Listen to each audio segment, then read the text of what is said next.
Previously on I Hear Dead People. Before you leave today, would you mind autographing my copy of Meditations?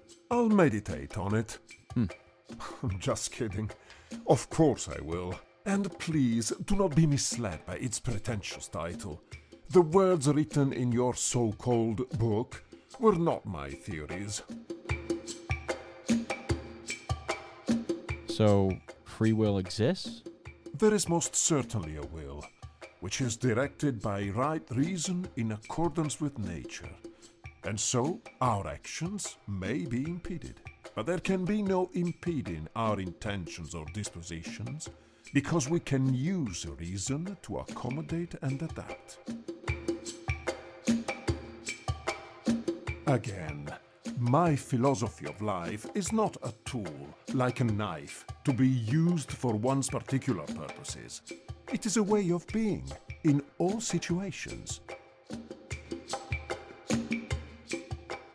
So don't try to live forever, like the life extensionists.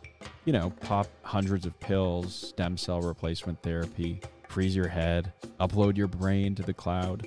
Who are you people? The fantasy of forever is misguided. It distracts us from living fully in the present moment.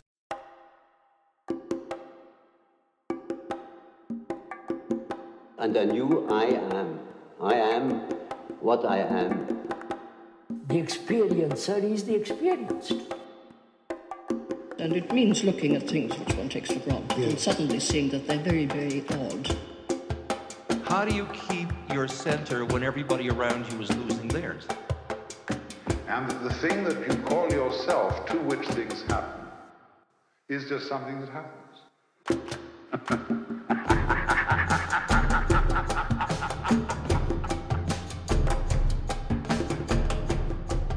So, what are your thoughts on the great philosopher emperor? You mean other than the obvious? Which is? Which is that I wish our leaders had half as much self-awareness and integrity. Also, the title of his book really should be changed, probably to something like, Marcus, Do the Right Thing. It doesn't quite have the same je ne sais quoi. Okay, how about Master the Moment? Ah, much better. And I agree with you about our political leaders. Instead of being led by virtue, like Marcus, most of them are clearly led by ambition. It reminds me of a quote by Ralph Waldo Emerson. Greatness is the perception that virtue is enough. Marcus Aurelius was the epitome of greatness. You got that right. As the saying goes, you can easily judge the character of a man by how he treats those who can do nothing for him. You know, I read that at one point during the pandemic and in the middle of war, when Marcus and the empire were vulnerable and his military budget was gutted, instead of trying to squeeze more money out of the devastated citizens, Marcus sold off his personal belongings in what was basically a glorified garage sale. Can you imagine one of our politicians doing that today? Is that a rhetorical question? I mean, when they leave office, most of them take boxes of stuff with them and fill up their garages. You know, something else that comes to mind for me is something the Pulitzer Prize winner Robert Caro once said. He was talking about the cliche that power corrupts, and he said that what's always true about power is that power reveals. Quote, when you have enough power to do what you always wanted to do, then you see what the guy always wanted to do, unquote. That's so true. Anyway, you're kind of a stoic, you know. Well, I'm certainly not stoic in disposition. Well, I'm aware of that fact. I mean that you have sort of a no-nonsense, realistic attitude towards life. Like what Marcus said about his philosophy. It's not about grit and maintaining a stiff upper lip. It's about being aware and not letting the world numb you out or trigger your mind and have it run away with you. Which to me is really about not dwelling on the past or worrying about the future. It's kind of like pain. Giving attention to it amplifies it and takes you out of the vastness of presence, which, by the way, is your life.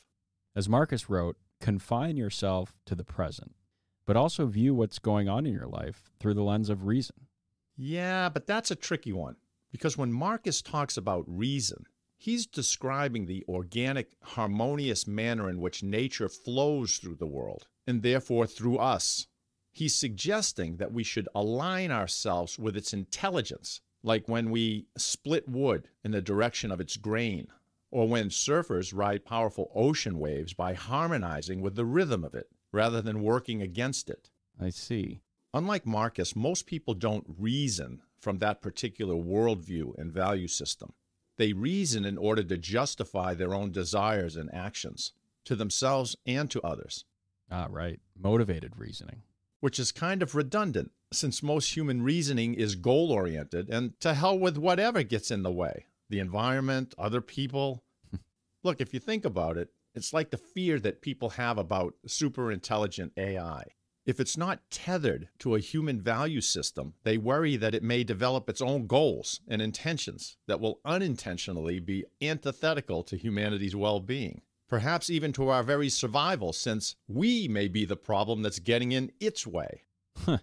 You mean like we're doing to ourselves? Yeah, sadly, yes. Yeah, but we are nature, after all. Did anything else stand out to you?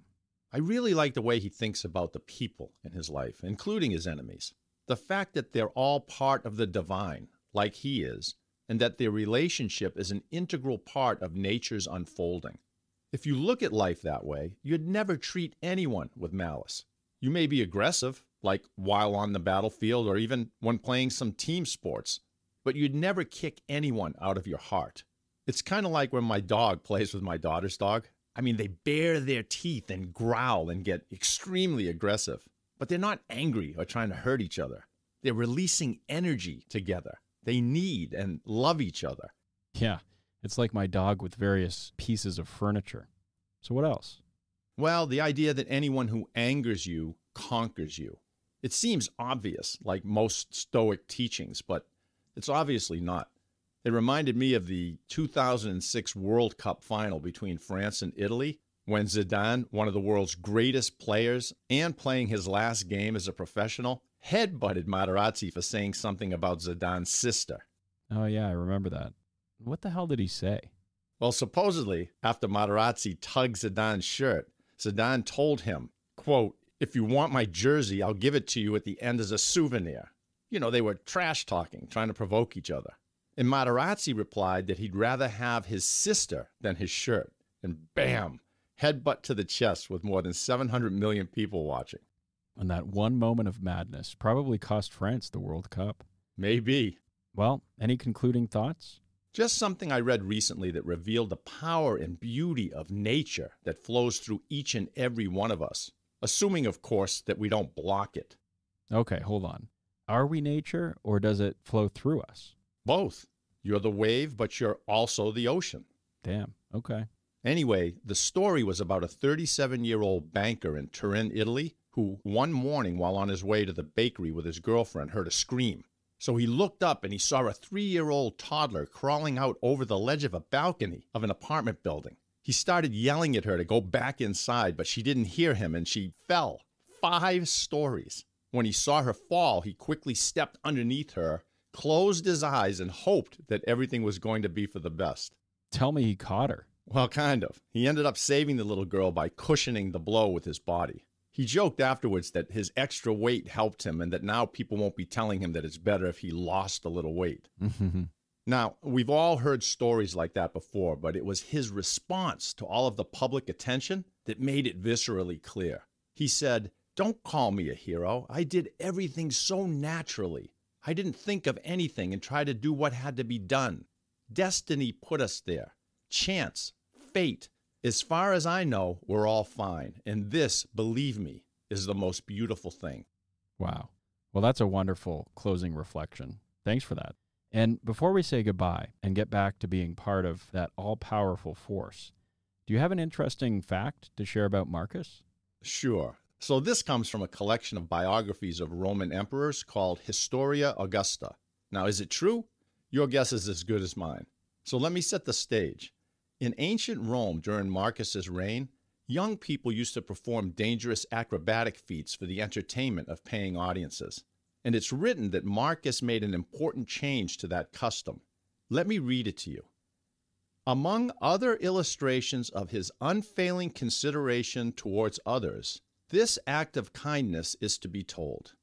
After one lad, a rope dancer, had fallen, he, meaning Marcus, ordered mattresses spread under all rope dancers. This is the reason why a net is stretched under them today. So, in essence, Marcus introduced the idea of safety nets for circus performers. That is interesting. However, I saw the movie Gladiator with Russell Crowe, and it appears that those cruel and bloody games were also happening in the Colosseum during Marcus's reign. So, what do you have to say about that? I suppose I could say that it should have been different, but what do I know? Nature works in mysterious ways. It certainly does. I want to tell you my secret now. I hear dead people.